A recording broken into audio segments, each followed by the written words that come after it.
Squeeze the Neck podcast. Today I got with me Mr. Mikey Glenn, owner of London Weightlifting Academy, Olympic Weightlifting Academy. Thanks for coming on, mate. Right, appreciate no worries. it. Nice. All right, mate. So typically we start these, I just go into a bit of detail, but where you're not so much coming from a martial arts background and it's weightlifting, let's get straight into the gym. Let's go straight there, mate, and then we'll sort of cycle back and see how you got into it later. So don't mind. Yeah, sounds good. Let's know about the gym, mate. Yeah, so London Weightlifting Academy actually, and then the Olympic is like a trade name, because most people know Olympic weightlifting rather than its proper name, which is weightlifting. So snatch and clean and jerk. Technically, we're a club that teaches the sport of weightlifting, so people who compete in snatch, clean, and jerk. But really, it's a strength gym. Yeah. So as most people come in and just want to get stronger, other people want to compete in Olympic weightlifting. So that's what you see in the Olympics: snatch and clean and jerk. But yeah, I've been coaching at the gym for about four years. Been the owner for just over a year. I had a real office job before that, so it's been like a steady transition into owning a gym. Nice. So that's been cool. But yeah, the direction of the gym at the moment is mostly group classes. So you come in, train with a bunch of other people. You come in, do open gym.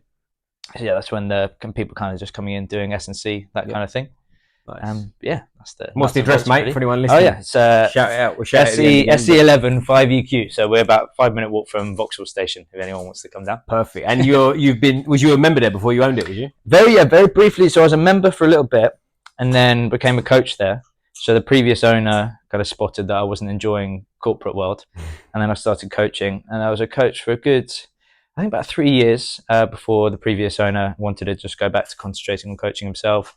So opportunity came up to buy it from him, and obviously just jumped on that basically. So it was all, it wasn't really planned. Yeah, this was Mike exactly, right? Because I actually trained at Olympic Weightlifting Academy before you was there, right? At the old one, even in Battersea where it was. Yeah, exactly. Way back in, but not regular. So I sort of did it around my own training. And then I came down one day when I met you for the first time. You introduced yourself, obviously, and you said Mike. And I had a second of like, it's not the same geezer.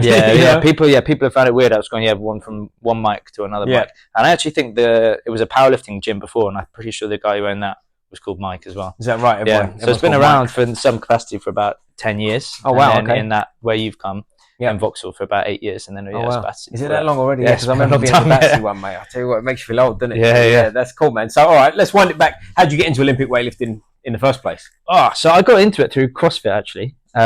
Yes, I was always obsessed with training growing up, that kind of thing. I always just wanted to get into CrossFit, I think one day, and then once I started earning a little bit more money after uni, I started doing CrossFit, and I actually avoided the barbell completely for the first year or so, and then I got coaxed into it. I think I was running like marathons and stuff at the time, got injured from running, and the weightlifting coach at the CrossFit gym I was at was like, you have to do weightlifting. Yeah.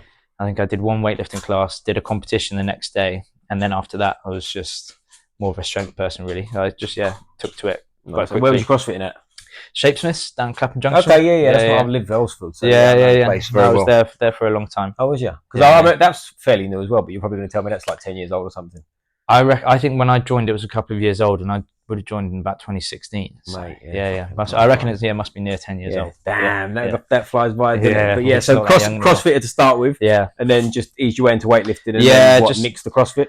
Yeah, just started doing less and less CrossFit. And then as soon as I started doing weightlifting competitions, I was like, I'm just going to pack this in. Because I'm so light. For me, like, I think I just wanted to compete in something still after uni. And I was only like 70 kilos probably when I first started doing weightlifting. So, and all the good guys at CrossFit are mid 80s, like early 90 kilos. So and by comparison, what do you weigh now? I'm like 74 right now. So you really? I haven't put on that much. When I was competing mostly in weightlifting, I was 67. So I cut from 69, 70 to 67. That's where I did most of it. And what's your age now, if you don't mind us asking? I'm now 29, 30 this year. You're ancient, mate. Forget it. Exactly. Give it up now. Yeah. No, but so from my knowledge, weightlifters typically get stronger a bit later anyway, right? So I think they say when you're 10 years into the sport, you're probably at your best. Right? So depending on that start point, like for me, if I say my start point was when I was, let's say, 24, I can still hope that. Right, but what if you start when you're 6? You're not your best at 16, right? Well, I think quite often you do get quite an early peak. You get kids who start really young and they might be at their best like 21, 22, something like that. So that's scary, that, isn't it? That's, old man after that age. Yeah. All right, mate, lovely. So let's go before weightlifting, because you obviously started fairly late, I would imagine, right? 24 is like pretty late to start? Past it. Yeah. So, past it, okay. Cool. You said that, not me.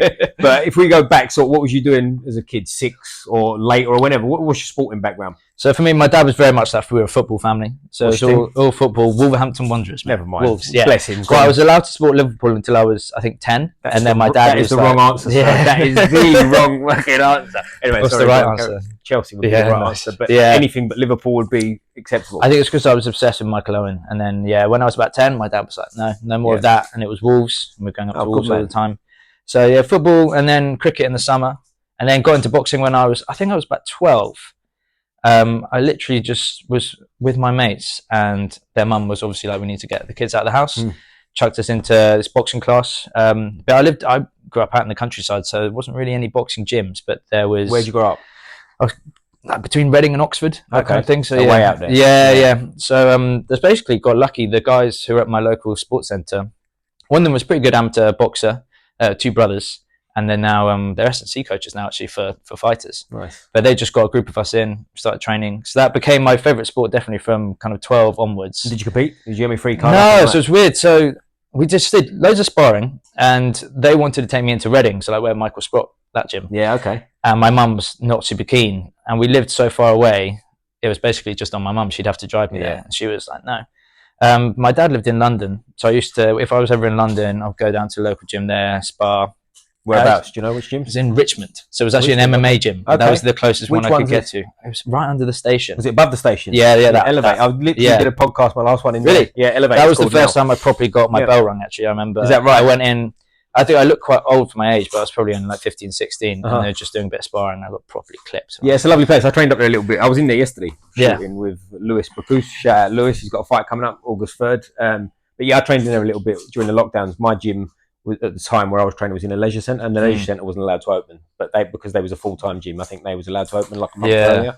So I trained a bit there, and they're good guys up there. But sorry, Matt, I've cut you off. Yeah, I was there, and then there was the other when we moved, and then I was near a boxing gym, but it was a white collar gym. It's weird. It's called South Morton Boxing Club. But it's all like, but it wasn't white collar in that how we know it in London, where it's like a load of bankers and stuff. It was basically like farmers, and they would take it pretty seriously. But yeah, there wasn't really a place for an amateur setup. So by then I was about 18.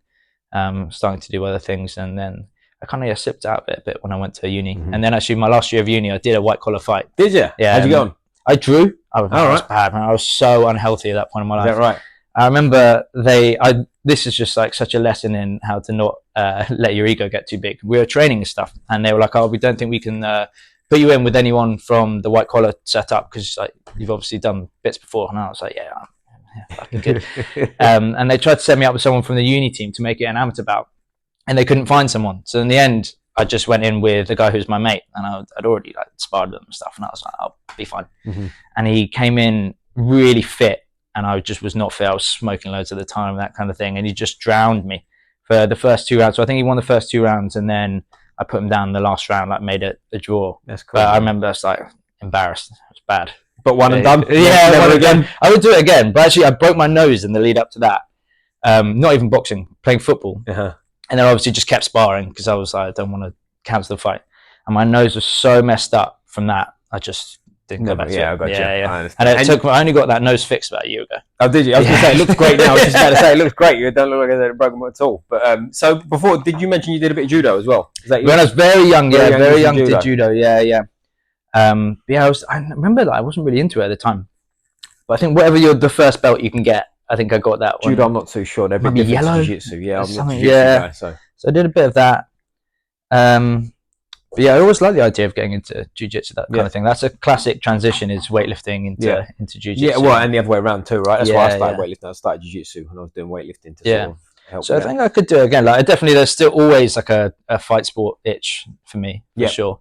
It's still my favorite thing to watch. It's the only sport I really watch is boxing and a little bit of MMA. So yeah, I would still like to do because that's what I want to get into. So we might jump into it now. So if we you said a little bit of UFC, but not too much. I used to be into it more. I think it's literally just I got rid of BT Sport or something like that. And you know, when you just drift away from it. Yeah, exactly. Yeah. But yeah, no, still like the sport. Still like the sport, but you're into your boxing more. Boxing more. Like boxing, I don't miss fights. Good. What's the latest one you've watched? Well, I guess Canelo over the weekend. Had to catch up on that. Good. Let's talk about that. I spoke briefly on here with one of the other guys about Haney and Garcia, which we're going to, because since that he's been popped, I think, steroids. So we can get into that. But let's talk about Canelo because it's more current. So deserve to win? Yeah, absolutely. Yeah. Oh, definitely. No doubt. Yeah, I think before the fight, did you have much of an opinion on how it was going to go? I thought it would be exactly how it turned out, to be honest. Where Canelo's just too strong, Munguia's but too slow, to be honest. That's what I thought, to be honest. Yeah. You listen to some hipsters and they want to try and give you, Munguia could do this. I thought it was pretty clear cut. I think people are just waiting for Canelo to get to old. He's 33. Yeah, I think me and him are about a week or so apart or something like that. So I remember when he was turning pro, he was like 15. Yeah, madness. Like, completely different. Oh, what's the dog's name, mate? Nino making an appearance on the podcast. He's being nice and quiet. First dog, he's being good. Yeah. So we've got do you know much about Munguia's career so far? Not loads, to be honest. I don't know an awful lot. I've watched him fight John Ryder in his last fight, the Gorilla. And I think a part of that was John Ryder, not shot necessarily, but I think he was half out of the game, right? Whereas Canelo's obviously not, is he? And Canelo seems like he's still either got the right pharmacist or... Yeah, he's strong, man. He's actually one where, if you look at boxers S&C, like, Canelo's the one that actually, he does like full range of motion squats, decently heavy, like, and he's just strong. And he can just, I think that's why he can catch so much on his gloves and just keep moving forward. He's just strong as fuck. And he obviously nowadays, I don't think he cuts a lot of weight, does he? He comes from lightweight, so super middleweight for him. Obviously fought Bivol at light heavy. He actually knocked out Kovalev at light heavy, didn't he? But Bivol seemed a bit much. I've heard Kovalev's, the rumours I've heard, he's got like drink problems and all sorts going on. There's a clip of him at some fight night a few years ago with Conor McGregor. And Conor McGregor's like watching the fight and he's sort of in his ear talking at him and he looks like he's on it. He's having a good time. So I don't know what the situation is there. But also that money goes a long way, I'm sure, where he's from. He grew up in poverty in Russia, right? So I think that money goes a long way for him.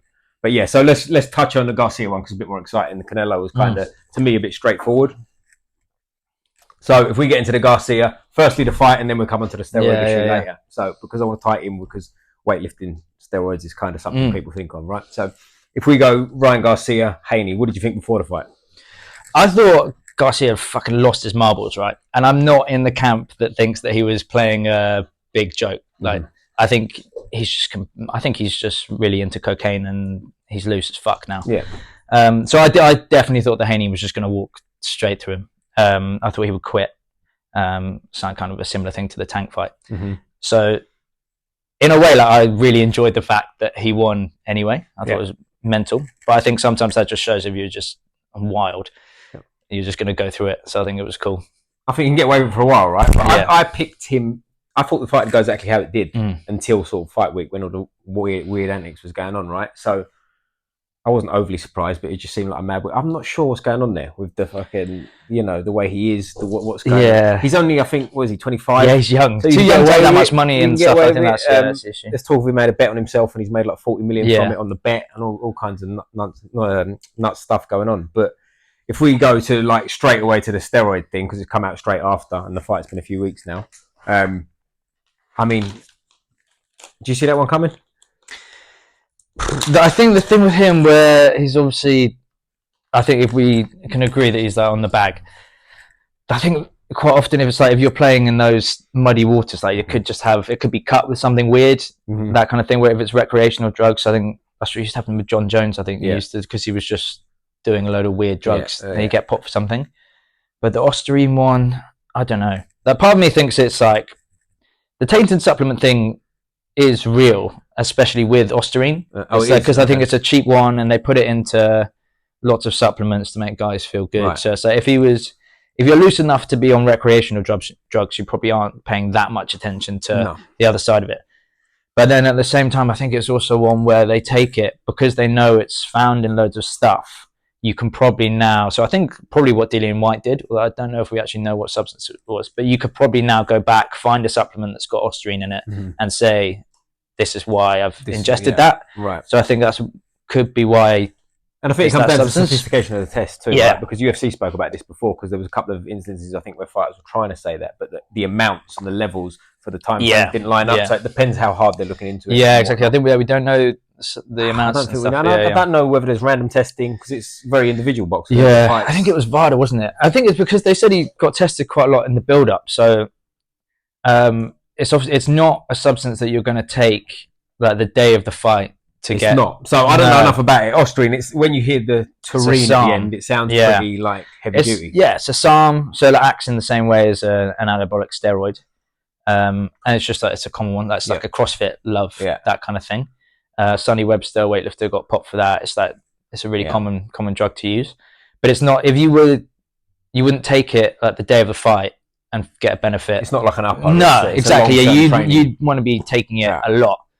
So if he hasn't popped for it for the whole camp and then pops for it on fight week, then it does make you think it's probably not and the amount makes deliberate, a big difference, and the amount makes a big difference. But then it's one of those things where it's like you could be taking something else banned and it has a bit of ostrine in it, because obviously most of the time if you're taking on a banned substance, it's not like it goes through quality check. No. But yeah, I think there's part of me that thinks in weightlifting there's definitely a belief that they're really sophisticated in their drug use, like the high level athletes, and they've got doctors behind them, and it's all manipulated to these tiny little degrees. And with the amount of money in boxing, maybe he does have a doctor that's gives him this stuff, and like on this occasion they've made a mistake and he's taken on too much ostrine or like the wrong time. I don't know.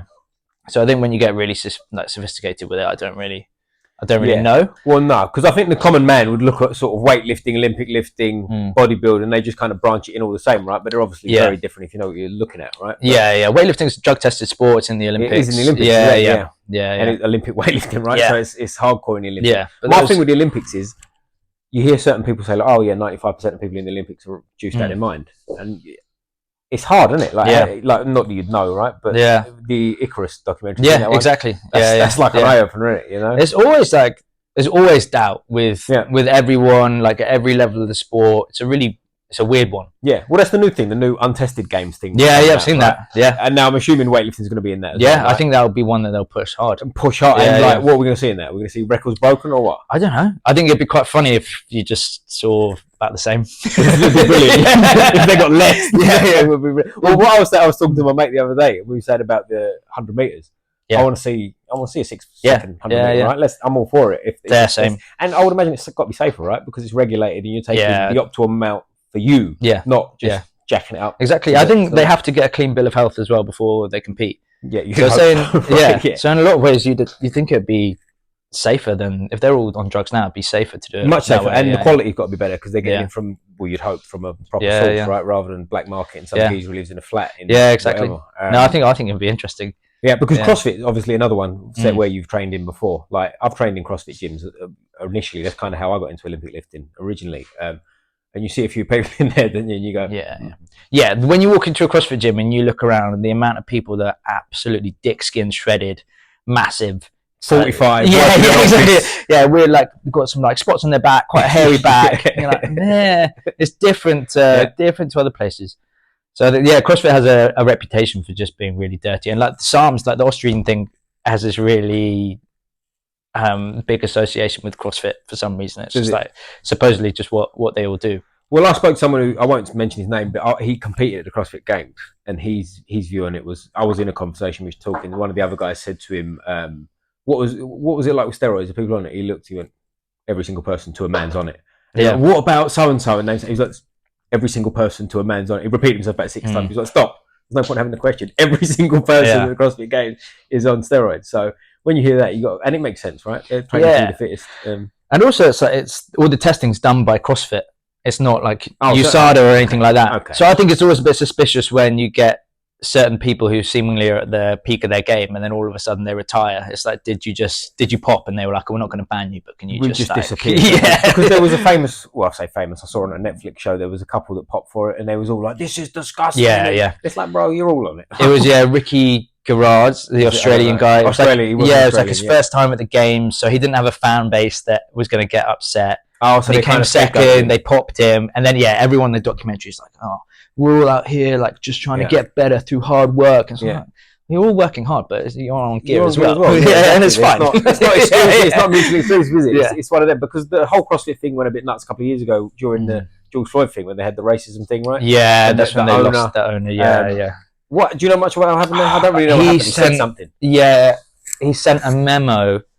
He sent an email. I can't remember what it was, but it was insensitive. It wasn't like, I could be misremembering, but I'm pretty sure it wasn't flat out racist, but it was just a bit insensitive just a comment, to the situation. I think a bit flippant. I think it was a bit like, I don't really care about this. Because I think the athletes expected him to make some public stand, and he was kind of like, I'm not super bothered by that. So they forced him out.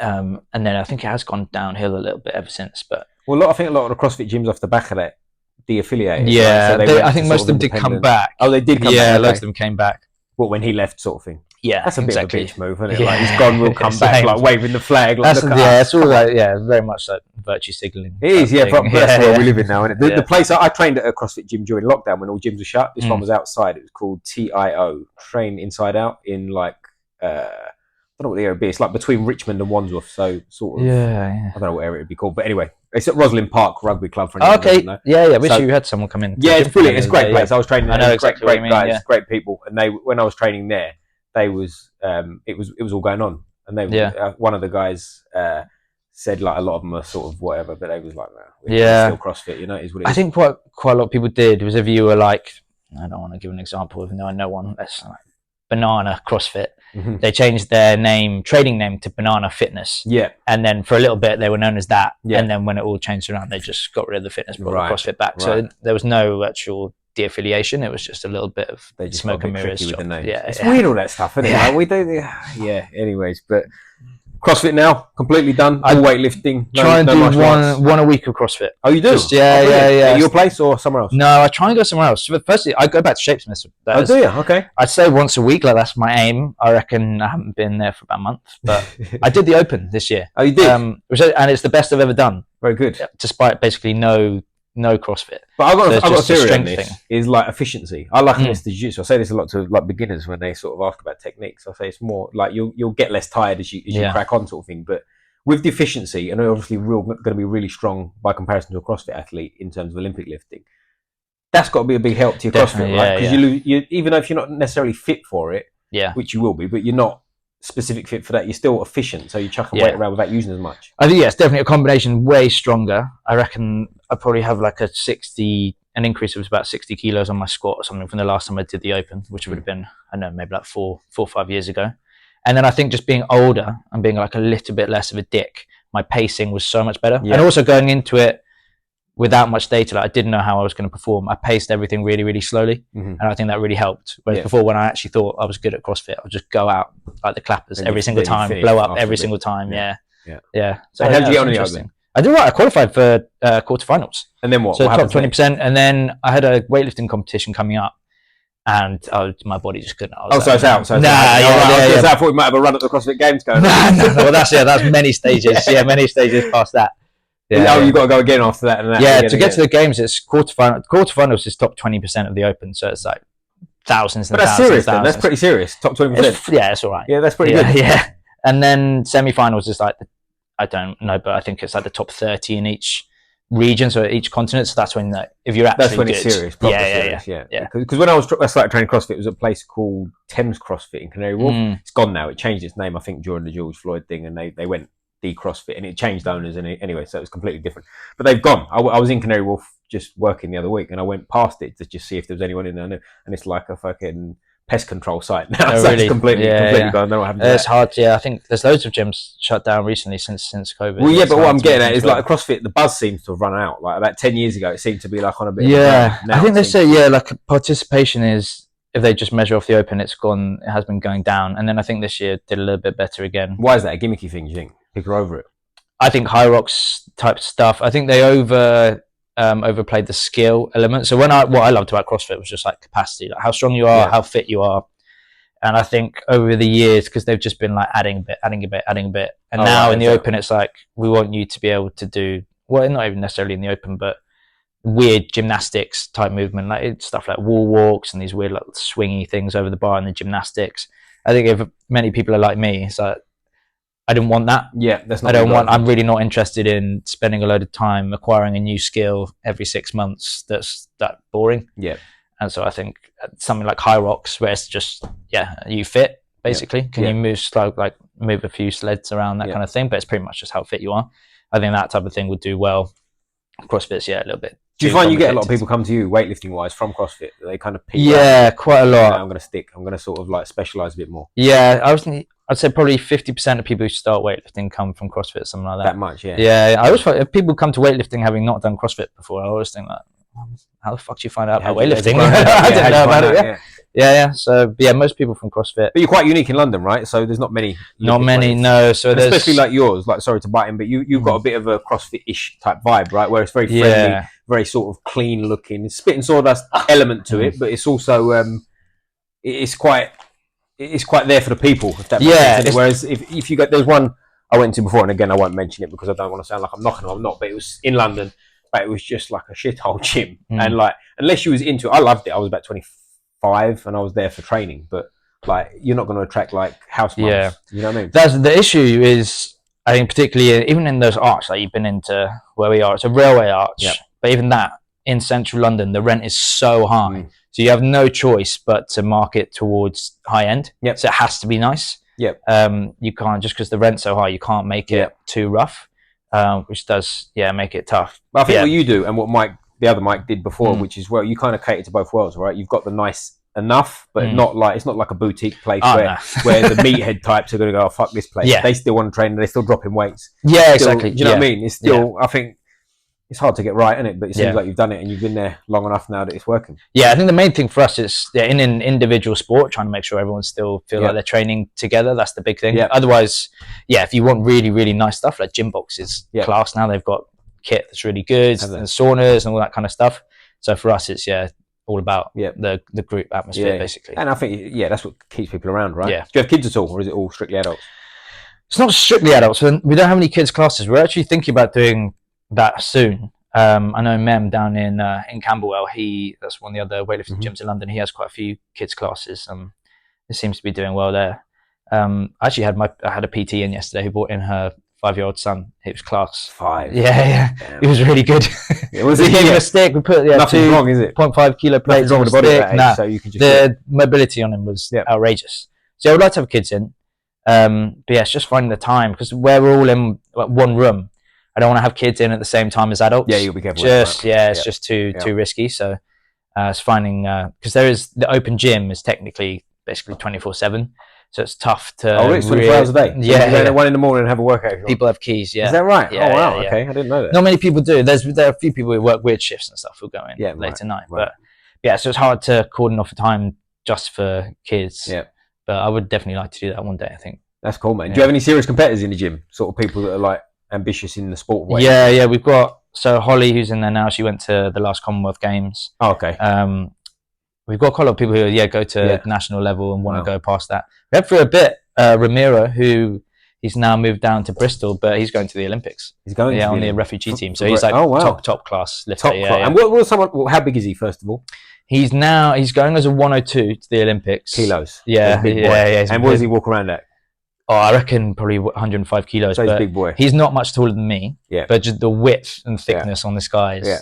Would he have been there recently? Did I see him squatting a ridiculous amount of weight? No, there was someone in there who was built like that, who was squatting like, I don't know what it was, but the bar was sort of having a bit of a bounce to it. And he was shorter than me, but he was like jacked and he was lifting loads of weight. But anyway, he's off to the Olympics, is he? Yeah. So he's proper good. And what kind of weights does a man like that lift? So he'll be looking to clean and jerk 200 kilos, I reckon. So, and then like maybe looking to snatch somewhere around 170. So like absolutely wild. Serious. Mad weight. Yeah. Most people can't deadlift that way. Yeah. Chucking it over his head. Yeah, that's mad. And what are the top guys in the world lift? What's like a world record for that kind of? For any weight? Forget the weight, just any weight. Because from what I understand, some Bulgarians from like before they changed the weight division still hold the actual overall record. Yeah, I think now the super heavy Lasha Talakadze, he's got the world record ever. I'm pretty sure, and I think it's something like 265 kilo clean and jerk, which is just absolutely insane.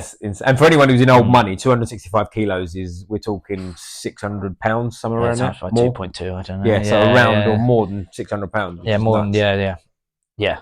It's insane. He weighs, I think, probably something like 160 kilos, something like that. It's like 6'5", like big boy. That belly out here. That's a fucking big fella. Yeah. But yeah. There's photos on the wall, actually. I don't know if they're still there from when the old Mike was in there. And I remember someone was going once about one of the guys on the wall. He said he can whatever. And he was like, yeah, but he's fat as a pig, look. And he was like, yeah, but he can lift that. And they were both like not understanding the other guy's argument. It was like, yeah, but he's fat. Yeah, but he lifts loads. Yeah, but well, I think they just try and be as heavy as possible when you're super heavyweight. Yeah, there's no reason. You see that in boxing as well, right? Some of the heavyweights you get like Anthony Joshua, who's like an Adonis, and then you get other ones. You pick pick who you want to mention, but they're like they got a big fat belly and whatever. And you see it when I used to box on the amateurs. You see it up close. Some of the heavyweight bouts were like you'd get a guy. I was the same amateur club as Joe Joyce. That's a name drop, by the way. And he's proper heavyweight. He's 6'6". He's massive. I saw him at the petrol station the other. Actually, just after he lost to Zhang. We randomly saw him in the petrol station down in Putney. I was like, he's from Putney. But he's at least 6'6" and like a proper natural 100 and whatever he is kilos. And like he'd get on some of the shows, and some of his opponents were about 5'8". Yeah, you know, I'm exaggerating slightly, but they were short, fat, and dumpy. And then like I don't mind mentioning it because I'm not knocking him. He obviously went on, and as he stepped up the levels, he carried on knocking people out. So it works. But you see it a lot. You see like some big heavyweights. It should probably be again welterweights. That's the thing. I think in boxing, like my experience with it, just almost like looking as an outsider in the S&C side, it's like the overemphasis on how much you weigh, especially as a heavyweight, where people will just put on fat to be heavy. I think you see it actually like Fury versus Ngannou, where it shows you're really, really, really heavy, but you're against someone who's really, really strong. And Ngannou like obviously had a lot of flaws, but really like physically strong, really good grappler. You can just like counteract that. And also at a certain point it's natural size, isn't it? Because like 100 kilos, if you're in shape and you can move, that's a big man, isn't it? You know what I mean? Like if you're 100 kilos and you decide to be 110 for the sake of it, but it slows you down, it is what it is. And I'm assuming it's the same with weightlifting, right? Maybe slightly different because you've still got to lift the weight. I think when you take out the supers, you just want as much contractile tissue on you as possible. And do they cut much weightlifters? Or not as much as fighters because it's 2 hour weighing. Right. But people do cut a lot of weight. Yeah. The most I've done is kind of 2 or 3 kilos. But that's easy, right? That's nothing. Fine. Because some fighters cut ridiculous amounts of weight, and then you think there's pros and cons, right? But then in weightlifting, you want to be as strong as you can too. So to me, I go. There's definitely like when you go to competitions, like there is definitely a correlation between people who are absolutely shredded, like not wasting any weight, and like doing really well. Oh, is that right? Yeah, massively. People who look really, really in shape. Because they're essentially bigger people. You've got more muscle. Do you get many tall weightlifters, or most short and squat? You're better off being shorter. Yeah. So that Ramiro guy, I reckon maybe like an inch taller than me, something like that. But 30 kilos heavier, and not fat. No. So just the amount of muscle on him is massive. He's a problem when he starts throwing that barbell above his head. But what's your ambitions with the gym, mate? Have you got competition ambitions yourself, or are you more just all about the gym nowadays? I had about 18 months off competing myself, and I just jumped into our one we hosted at the weekend, which actually went all right. So I've still got, I don't necessarily ambitions myself, but it's just nice to have something to train for. And I'm still within striking distance of the 73 kilo weight class. I think I could do decently like go to British championships, do decently at English championships, that kind of stuff. So I definitely would like to keep doing that myself. Every time I'm like, I want to try and jump into a different sport just to take my mind off things, I just don't have time. Like I went down to Churchill's boxing gym. It's just there. I jumped in there a few weeks ago. I was like, I would love to like get in a few boxing sessions a week. But then it's just timing wise, and like, my hands were so fucked after one session. I just need to keep doing it, but like, my hands were so fucked I couldn't really do weightlifting after that. So just keep chipping away at the weightlifting really. Man. And then for the gym, I would love to have slightly more like general stuff going on there. So now it's like purely weightlifting. I would love to have some people doing more S&C for other sports in there. I've had the guys from Peckham Boxing Club in a little bit before, but for them it's just for those kids to come over. It's tough for many reasons. So I'd love to have more of that, but there's just more space. It's getting more space, which is tough. Are you looking to have more gyms in the future, or are you sticking with one? I would love to have more gyms in the future. Yeah, I think looking at what other people have done, rather than trying to squeeze every drop of profit out of one gym, and you start to upset members, better to try and have like a couple of gyms that make a little bit less money, and then you kind of still get that small gym feel. So I think that would be the ambition, is to keep this, and then maybe open some slightly more like Gen Pop friendly versions of this gym. Sort of almost like Olympic Weightlifting Academy light. So exactly. Well, I've got my CrossFit level 2 and that kind of stuff, so I could affiliate and open up a CrossFit gym. So I wouldn't do that at lower, but if I was going to open up somewhere else right now, probably looking at something a little bit more and have like a lower weightlifting class. Exactly. So it'd be like a CrossFit gym that has weightlifting expertise kind of thing going on. If I could just snap my fingers and have a gym, that'd be nice. Well, just the best, man. I've been doing it for years. But what's some of your numbers, if you don't mind saying on here? What's your PBs? So PB snatch actually hit at the weekend 110, and then clean and jerk 133. Big boy numbers. Yeah, not bad. And then back squats 210. Got that quite Big recently. boy numbers. Yeah, I managed to put on quite a bit of weight. I've now lost a little bit again. I was just eating so much. Yeah. And so I got up to about 77 kilos. Hit that 210 back squat. And then basically, I haven't really squatted since then. That's it. Retire early. Yeah, that's when I really felt my age. Oh, really? Yeah. Age? You're 29, you said? Yeah, well, I felt better a few years ago. I don't know about that. Well, it's funny you say that with the weight thing. I went for a period about a year ago now. I gained loads of weight. I got up to about 91.5 at my biggest. Nice. But I felt like I was using it for jiu-jitsu and whatever, right? But I just felt like I didn't gain enough strength on the mat. Yeah. I was lifting bigger numbers, but it didn't translate. I feel at this weight now, I feel stronger-ish, and my gas tank's back. That's the the trade-off. I didn't feel like I was breathing heavy. I just felt kind of sluggish. Yeah. You know what I mean? A bit like if I'd done 5 or 6 rounds in the gym, I was a bit kind of like... Yeah. I think it takes your body a long time to adapt to it. Yeah. So for me, when I put that weight on, my squats felt so good. And I think it was just actually having more meat around my stomach. Yeah. So like I had more circumference, so I could just... What condition was you in at that weight? Was you still in shape? I wasn't out of shape, but not super lean. I haven't been super lean for fucking ages, to be honest. But yeah, I just felt like I could create more tension. Yeah. But it didn't translate in my snatch and clean and jerk. I didn't feel stronger because you have to be fast. I think that just takes a long time for that increased weight to transfer over. So is that a common thing? Do people go up in weight divisions a lot, or is it do they grow out of them, or do they purposely go out of them? People do a bit of both. I think slowly over time, people will just move up and up and up. Sometimes because you'll look at the weight class above you and you'll think, it's less competitive in that weight class. So people go up to do that. Yeah. I think that's often when it's a bit of not necessarily a problem, but it doesn't help people that much because you're like, I just want to be heavier. So you just get a bit fatter, you weigh more. And then obviously just doesn't... It's the same. Anyway. Yeah, it's the same. Yeah. But there's a lot of that goes on in sort of lower levels of combat sports, right? You see the guy come in with the doughy belly and he's like fighting a welterweight where he could be, just be lean. And like the example that comes to mind is Volkanovski in the UFC. Yeah. Not that he came in fat, but he seemed like he went up the weight division quick, right? He had a short notice fight and he kind of seemed like he just stepped in there. I'll tell you what, sorry, nix that. A better example would be Max Holloway, this one, the bad BMF belt this time. Because the first time when he went up against Dustin Poirier and he looked like a bit soft and just didn't cut weight, right? Whereas this time he looked, you seen this fight, you've seen 300, right? Yeah, he looked phenomenal, obviously, right? But he looked like a 55 in there, which I don't like. He's talking about going back down to 45. He's just an animal, I think. Yeah. He's fucking, he's there. He's a fighter to the core, isn't he? But also, if he goes back down to 45, he's not getting any younger either. He's in his 30s now. Yeah, I think those big weight cuts, when you're getting a bit older. 5'11" really apparently as well, fighting at 145 pounds, which is 66 kilos. Yeah. That's not a lot.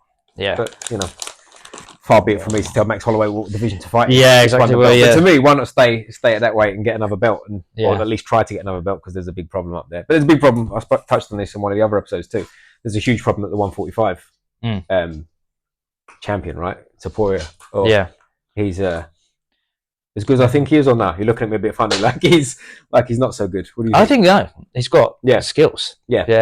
I think he's a beast. I think he's good in every aspect. I think he's powerful. I think he's got he's an undefeated fighter. He just smashed Volkanovski, and people can say what they want about the situation, which won't give it time of day. But he's I think he's the man. I think he's really good. I'd like to see him go up to 55 and fight Islam. Yeah, he's man, I just can't see anyone beating him though. It's just I can't see anyone beating either of them, to be fair. Do you know what I mean? It's kind of hard, isn't it? But Islam's a big boy, and Islam's about 6 foot tall, fighting at 55. Yeah.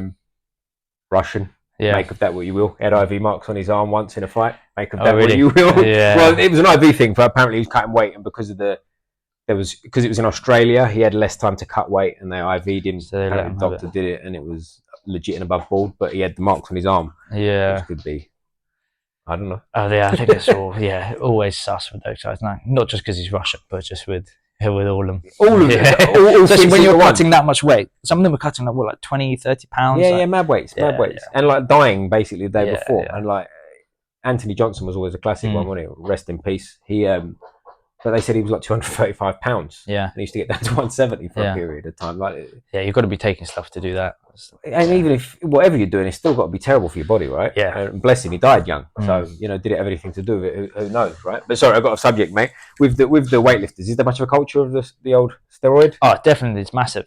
I've never noticed anything like in the gyms in this country, but I think especially that there's like a golden era of weightlifting. It's kind of early 2000s, that kind of thing, before they brought in, I think, a slightly more sophisticated testing, where even like people who are just fans of the sport look on that era fondly.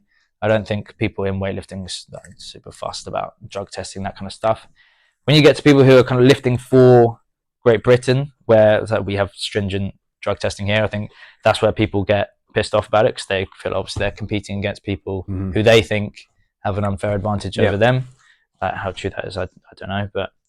And I think the Eastern European guys and stuff, I think they think that we're doping as well, and that we just hide it in the West, that kind of thing. So I think everyone just thinks everyone's doing it, so it's just always going to go on. Well, I've had conversation with people as well in gyms. I was like personal trainer in gyms for years and stuff, and they some of the people that are on steroids, they don't see it as cheating. They've got like some sort of roundabout reason. Like, well, steroids, some of them are just as stupid as like, oh, well, steroids come from the earth, so they you know, they count, and they play it off like that. But then other ones have it like, well, certain people have grown up in certain altitudes and they have this in their body naturally, and it goes on and on. So they don't actually think they're cheating, some of them. But I mean, you said you had a job before you was doing this. Was you in gyms, or did you have a proper job? No, I had a proper job. I was in technology market research, basically. Proper job. Yeah, so shit. It's so much. Yeah, I think I wanted to be in fitness when I was younger. When I was like 18, I got my level 2 gym instructor. And then I was just like, oh, I think you're supposed to get a real job. So I got a job rather than going into fitness. Yeah, I was the other way. I went to work on a building site when I was 15, and then realised how shit it was till I was like 19 and became personal trainer. Do you know what I mean? But yeah, I think I just thought after uni, I was like, oh, you're supposed to get this job if you got a degree. So you're supposed to use your degree, right? Versus like, how many people go to uni and just end up working in Weatherspoons? Yeah, exactly. Yeah, I got a history degree, which is like fucking biggest waste of time ever. Oh, it was a waste of time. Yeah, well, I didn't really do any work while I was at uni. There was definitely like a gap in my training, and then came out of uni. I guess that degree got me a couple of jobs, but now I don't use it. Don't use it at all. But you needed that to get to the next piece, right? Exactly. And get you, it played its part ultimately in what I did. Weightlifting academy. So we've touched on some of the guys in the gym. Is there any names in the gym that are sort of doing really well that could be ones to watch out for the future? I think the obvious one, we've got Holly O'Shea. She's the one who went to the last Commonwealth Games. And how did she do? I actually don't know how she did off the top of my head, but she definitely has ambitions to do big competitions. That's cool, man. So Holly, and we've still got, he's like loosely part of the gym, a guy called Stefano Cataldi, who goes to Loughborough Uni, so he's there most of the time. Say that again. Stefano Cataldi. That's a proper name, that one. So he'll come in when he's back in London for the summer, not at uni. He's competed for Great Britain at quite a few age groups. He'll do well. How old is he? I want to say something like 20, 21. So he's really young, and he's been lifting for about 8 years, something like that. So he's like, how's a kid that young get into it? Because is there much of a... His mum and dad were both bodybuilders, so I think they were kind of into gym culture, and I think he just got into weightlifting. But he'll do really well. Like, I would imagine that he'll go to an Olympics, that kind of thing, at some point in his life. Yeah, and he's got so much time. Those are the obvious ones, really. That's cool, man. Nice. All right. So normally at the end of these, I normally go into sort of ask you I call them quick fire questions. They can be as quick or as long-winded answers as you want, but they're just simple ones, and I just say them to you, and I want the first thing that comes to your head, or you can explain it or do whatever you like. And they're nothing tricky. They're just about fights. So it's not like I'm going to ask you what colour pants you got on or anything like that. But what colour pants you got on? Blue. There you go. Yeah. Chelsea blue. There we go. Yeah. All right. So first one, I always ask people, greatest fighter of all time. Oh, Mike Tyson.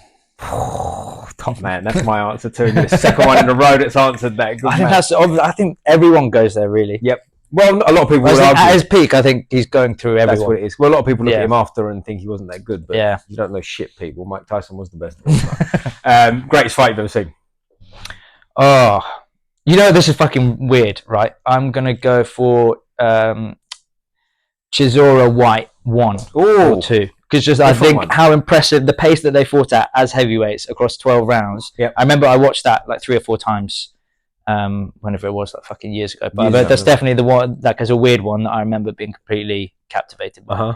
Yeah, very good. Football team we've already touched on. Wolverhampton. Yeah, Yeah, Wolves. Wolves is the team. Not that I'm really a football fan these days, but yeah, Wolves is the answer. Yeah. Very good. Where did that come from? Why was it Wolves again? My dad's from that part of the world. Perfect. I grew up. Supposed to. In Berkshire, but I was probably the only Wolves fan around here. And the last question is: any fights coming up that you want to happen that are relevant? So we don't want like a Brock Lesnar Fedor answer, but like they could happen, but they're not necessarily set. A bit of a slight fantasy fight. Yeah, is it a fantasy fight, but a possibility of it happening? Right, I would like to see John Jones in a boxing match because I think he's enough. Boxing match? Yeah, I would like to see him cross over. That's tough. It depends if he would come in at heavyweight or not. But I think he's just such a fucking loose bloke that it'd be so hard to go through him. So if I was going to see a crossover, I would like to see him. I think like John Jones versus Anthony Joshua it'd be interesting. It might be exactly the same thing as with Ngannou where he just pieces him up, but it would still get me really excited for quite a long period of time. I think it's a hard night for John Jones, but if it went the other way, it'd be a harder night for Anthony Joshua, right? At least John Jones got half a chance of making it out of the first round. Yeah. At least, he's got like crazy long reach, that kind of stuff, and he's just weird. He'll probably do something really strange, probably get under his skin in the build-up. Well, on that, have you ever heard Donald Cerrone's opinion on the Conor McGregor-Mayweather fight? I think it was before, and one of the guys asked him something along the line, and I might be fucking it up word for word, but it was something along the lines of, what would you do if you fought Mayweather? And Donald Cerrone's answer was, first 10 seconds of the fight, I'd kick him in the head and knock him out. So it'd be all over the world, and I'd be rich and famous off of that type idea, which... You can't do it, obviously, but it'd be quite interesting if John Jones against Anthony Joshua came up and John Jones said, fuck it, I'm throwing a head kick, bang. I wonder if just did like something slightly illegal. I think if you just did one throw, they probably wouldn't stop the fight. I'm thinking elbow in tight, quick, and you just, sorry. Yeah, you could probably sneak an elbow in. Early, I think you might get away with it. Yeah. But all right, mate, nice one. So anything else you want to shout out from the gym? Plug the gym again. Yeah, come on down. We do a free trial. Head to our website, londonweightlifting.com. And there's a free trial link on there, so you can just come give it a whirl. Even if you don't want to do weightlifting, you just want to get strong for other stuff. We have plenty of people doing that. Can give you advice on getting strong for fight sports. Got some ideas on what's good to focus on rather than just doing like the full derivations of the lifts. For some people, you definitely shouldn't be doing front rack, for example, if you want to save your wrists for the heavy bag. That's it. Really. Any events coming up? Any more weightlifting comps coming for you? We've got June 8th, I'm hosting a competition. I'm not going to do this one myself. I found the stress of hosting a competition and competing in it was quite. And is it just you at the gym? Is the gym just yours, or you got a business partner? Pretty much, it's just me as the owner, and then I've got a few good coaches there who are helping me out now. When I first took over, I was pretty much coaching every class. I was fucking knackered. It's starting to get a bit easier now. Got some good help. All right, mate. Thank you very much for doing this. Episode 3, Squeeze Neck Podcast. Bosh.